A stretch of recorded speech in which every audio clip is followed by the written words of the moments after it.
Bagaimana dengan daurah atau kajian yang diadakan di hotel mewah dan berbayar, biayanya sampai jutaan rupiah per orang? Apakah yang seperti ini dibolehkan? Karena tidak semua orang mampu untuk ikut daurah seperti ini.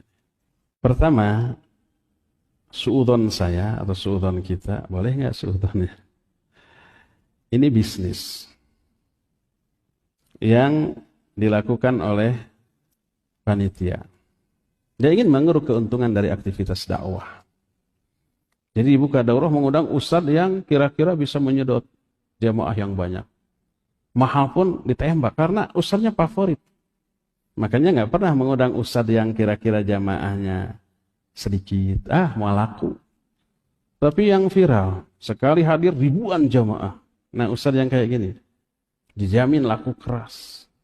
Kalau umpamanya dari satu orang diambil keuntungan 500.000 saja, ada 100 orang. Keuntungan bersih. Berapa biaya? Berapa keuntungan? Nah, makanya panitia yang seperti semakin menjamur. Dulu berawal dari pengajian seperti ini. Pengajian seperti ini bisa menghasilkan uang yang banyak. Dari mana? Pertama dari canceling. Kedua dari sponsor. Kedua dari donatur. Makanya panitia seperti hanya mengundang ustadz yang kira-kira dihadiri ribuan orang. Agar cancelingnya penuh, donatur banyak, sponsor banyak. Uang yang keluar untuk ustadz berapa sih? Nggak akan lebih dari 10 juta untuk akomodasi, transportasi. Katakanlah maksimal 20 juta. Dana yang masuk bisa 200 juta. Sisanya apa? Dibagi-bagi. Ini penyelenggaraannya bukan yayasan. Langsung aja IO. IO dadakan. Nah dibagi-bagi. Seorang bisa 20 juta. Makanya ada orang yang sudah punya pekerjaan dengan gaji 10 juta, keluar lalu gabung ke IO ini. Kalau sekali penyelenggaraan 20 juta per orang dapat, bayangkan sebulan minimal 4 kali. Kalah tuh GM gajinya oleh IO seperti ini. Itu di Jakarta banyak. Pernah juga terjadi di Bandung. Kita sudah peringatkan. Ustadz yang diundangnya nggak tahu menau. Nggak salah dia mah gitu ya. Karena dia berpikirnya positif, ya. Nah ditawarkan di beberapa masjid safari dakwah, masjid ini diminta 2 juta, masjid itu diminta sekian-sekian dengan alasan untuk akomodasi ustadz. Terkumpul sekian ratus juta, pengeluaran sekian puluh juta, sisa sekian. Ini bisnis, membisniskan dakwah. Jadi kalau ada yang seperti itu, kalau saya pribadi tidak mau. Assalamualaikum warahmatullahi wabarakatuh. Bismillahirrahmanirrahim. Allahumma sholli wa sallim wa barik ala sayyidina Muhammadin wa ala alihi wa sahbihi ajma'in, amma ba'du. Ustadz tadi itu kalau nggak salah namanya Ustadz Abu Haidar As-Sundawi ya. Beliau di situ dengan tegas dan jelas mengatakan bahwa kajian berbayar itu tidak benar. Siapa yang melakukan itu? Ya Ustadz Wahabi. Ya.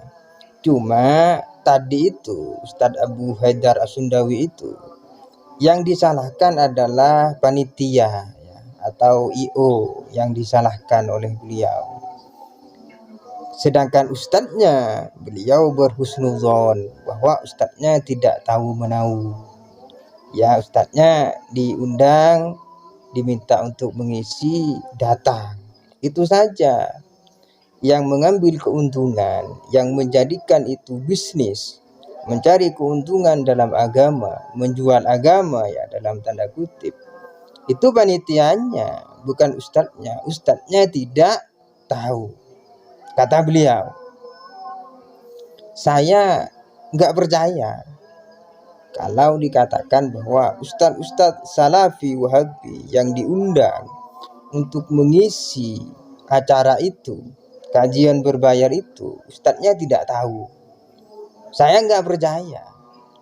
Kok bisa nggak tahu? Itu secara logika nggak masuk ya, nggak logis itu. Wong pamfletnya itu, VT-nya itu tersebar di mana-mana, di medsos itu banyak tersebar. Ya, plus dengan harga tiketnya itu ada. Ya, karena itu dipromosikan. Orang-orang memang diundang untuk mendaftar, untuk membeli tiket ya, untuk menghadiri acara itu. Ya, orang-orang tahu. Ya masa ustadznya yang ngisi nggak tahu. Ya, Wong itu apa namanya dipromosikan ya di media sosial, itu pamfletnya beredar. Lalu dibilang nggak tahu, itu kan saya nggak percaya gitu. Ya pasti tahu. Ya. Poinnya adalah ya di sini ustadznya itu, Ustadz Salafi Wahabi itu beda-beda. Menurut saya ya, ada yang memang sengaja ya mengadakan acara ini turut serta berbisnis di dalam kajian ini. Sebagian lagi itu mengecam, tidak setuju. Ya, salah satunya kemarin Ustadz Abdul Hakim bin Amir Abdar itu yang jelas mengatakan itu tidak benar ya. Di zaman Nabi tidak ada kajian berbayar, itu tidak ada. Sebagian lagi ya seperti Ustadz Abu Haidar itu berusaha menutup-nutupi. Ya itu panitianya ya. Jadi panitianya itu dijadikan kambing hitam. Ustadznya diselamatkan. Ya sudon alasannya. Ustadznya tidak tahu, itu panitianya yang mengambil keuntungan. Tidak mungkin ustadznya pasti tahu. Ya masa orang-orang Salafi Wahabi jamaahnya selugu itu, Pak? Ya, nggak mungkin nggak tahu. Ya semuanya memang begitu. Mereka suka bersembunyi-sembunyi. Seperti rokok kemarin itu. Salafi Wahabi ustadz-ustadznya mengharamkan rokok. Tahu-tahu ya ada ustadznya yang merokok. Ustadz Riyad Bajri itu kan. Kemudian dibongkar oleh Ustadz Riyad Bajri bahwa banyak kok Ustadz Salafi Wahabi itu yang sembunyi-sembunyi merokok. Ya, bahkan ada grupnya, grup WA, grup ustadz-ustadz Salafi yang merokok. Jadi mereka itu memang seperti itu.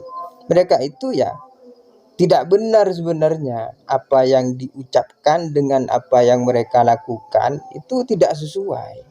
Cuma saat ini mereka itu pandai menutup-nutupi. Ya, tapi satu persatu akan terbongkar. Ya, akan nampak seperti apa Salafi Wahabi itu sebenarnya. Begitu, semoga dipahami. Wallahu a'lam. Assalamualaikum warahmatullahi wabarakatuh.